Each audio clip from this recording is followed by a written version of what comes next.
Hi everyone, it's Santi here and welcome back to another FPL video on my channel. This is my Gaming 27 team selection where I'm going to walk you through how I'm looking to set my team up in Gaming 27 and all the changes I will be making before deadline. As always, do me a favor, give this video a like if you find it helpful in any way and subscribe to my channel if you are not yet subscribed. I finished Gaming 26 on 49 points and on a small red arrow. I had Areola in goal returning only 2 points. In defense, Kyle Walker not getting any minutes with a 0-pointer and Fabian Schär as my first sub with no points as well in game 26. Gabriel returning 2 points after conceding a goal against Newcastle. Alex Moreno with a -1 in defense. In midfield, Garnacho with 2 points, who I brought in game 26. Anthony Gordon with 2 points after blanking against Arsenal. Bukayo Saka with 10 points. Foden with 11 points. Solanke, who I also brought in game 26, returning only 2 points. Holland, who was my captain, with 10 points.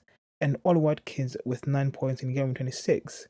So an overall disappointing game week, if I'm being honest. A small red arrow, which I think I would take considering that not really a lot of managers did very well in game week 26. But I'm definitely looking forward to game week 27. Hopefully we can make better decisions going forward. Looking at Gaming 27, I normally save my transfers until at least close to the deadline before I make any changes. This time around, I've used my transfer and I've taken a -4 hit. I've transferred out Garnacho and I've brought in Leon Bailey, and I've transferred out Anthony Gordon and I've upgraded him to Son. My plans at the moment are not to use the free hit chip in Gaming 29. I think it's a blind gaming that most teams are not going to play, so I don't think the free hit chip is going to be very beneficial in that game week. So at the moment, I'm trying to bring in players that have confirmed fixtures in Game 29 but also can get me some points in the next few game weeks. I've transferred out Garnacho and brought in Leon Bailey, someone that I was also looking at in Game 25, but unfortunately I didn't bring him in. That was a mistake that I done and I'm trying to rectify that as soon as possible. Bailey managed to get 12 points in Game 26. He has Luton away in Game 27, Tottenham Hotspur in Game 28, West Ham United in the blind game week in Game 29, and then Wolves in Game 30. At 5.6 million, I think I'll be happy to bench him in games that I don't think he's going to get me some points, but Bailey is now in the team to replace Garnacho. I've also transferred out Anthony Gordon and I've brought in Son at 9.6 million. Newcastle are kind of struggling at the moment, and I really need to try and get Son into the team because of the fixture that he has coming up in Game 27, and also he's confirmed to have a fixture in the blind Game 29. He didn't play in Game 26, but then he starts in Game 27 at home against Crystal Palace. He then plays Aston Villa away in Game 28. He has Fulham in Game 29, that's the blind game week, and then he's got Luton in Game 30. So Spurs do have very good fixtures coming up in the next few game weeks, and because I'm trying to save my free hit chip, at the moment it feels like the right call to bring in Son into the team heading into Game 27. With those changes, this is how my team is set to look in Game 27. I'll have Areola in goal playing at home against Everton. In defense, I'll go with a back three of Kyle Walker playing at home against Manchester United, Gabriel who plays away against Sheffield United, and Alex Moreno who's also playing away against Luton. In midfield, I have Son playing at home against Crystal Palace, Cole Palmer playing away against Brentford, Saka playing away against Sheffield United, and Foden playing at home against Manchester United.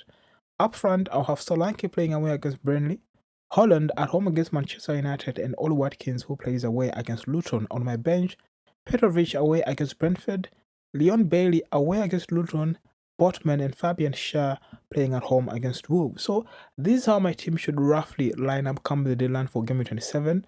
The only decision is whether I'm going to bench Bailey or I'm going to take out one of my midfielders.